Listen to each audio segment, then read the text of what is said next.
former Partridge Family star David Cassidy. He recently announced that he's suffering from early stages of Alzheimer's. Coming up, we'll have some tips on how to recognize those warning signs of this degenerating disease.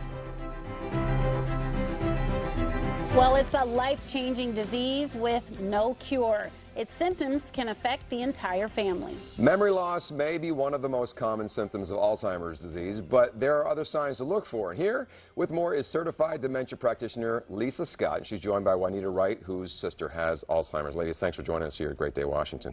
Thank you. Thanks for having me. I got a list here of the signs that family members or caregivers should look out for. One is inability to recall short-term memory, decline in motor function, disorientation, behavior changes, sexual actions, and cognitive decline. That's a lot of things to look out for. Yes, and they happen very subtly. So the memory loss that families normally see is so subtle that it's almost mistaken for, normal aging or for forgetfulness, when in reality the person is feeling lost and not able to maintain the same functions of their everyday activities of daily living as usual. Well, tell us about your sister, because I understand, like she said, this is not a normal part of aging. This is a disease. Was it something that you caught early? Did you see the warning signs and take action? Looking back, I would say the lack of motivation, which was not my sister at all. She was a outgoing person. To walk into her house, you would think you were walking into a magazine. Everything was perfect. And then she just stopped everything. She used to love to travel, but it was just a lack of motivation. But what really concerned me is when she was not motivated even to pay bills. And then she started having forgetfulness, or she would make comments in a conversation that was not related to what we were talking about. So what did you do? Do you know what to do at this time? No, we started seeing doctors. We went to a neurologist, and he says it was either depression or Alzheimer. He could put a needle in her brain to detect if it was Alzheimer's. So we just kept going from, we've tried holistic, we've tried everything. I was in total denial.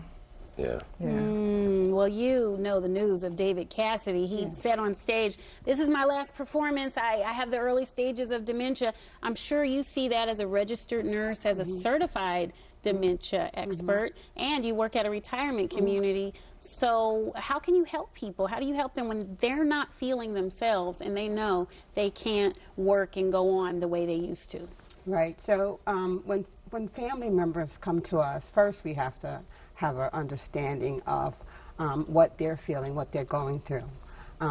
Then once we can do that, then we want to look and see what needs we can provide to this person. So we want to look at the whole a whole being, what they've done in their past life, and how we can help them to get through their day. Because oftentimes the residents that come to our community can no longer do the same things for themselves they normally could.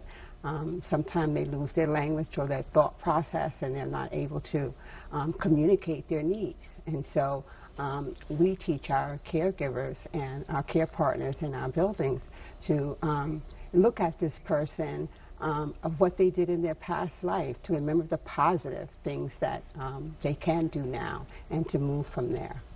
Good. Is there a difference between Alzheimer's and dementia, or is it the same thing? Definitely different. Alzheimer's is a disease. It's a progressive disease, and there's no cure for Alzheimer's. Dementia is a syndrome, and it's a multitude of symptoms of memory loss and cognitive impairment. Interesting. Well, I hope people, if they see something different, they just look into it. Maybe it's not Alzheimer's, maybe it's not dementia, maybe it is, but you're better off knowing than not knowing, right? Yes, absolutely. Thank you for sharing your stories. And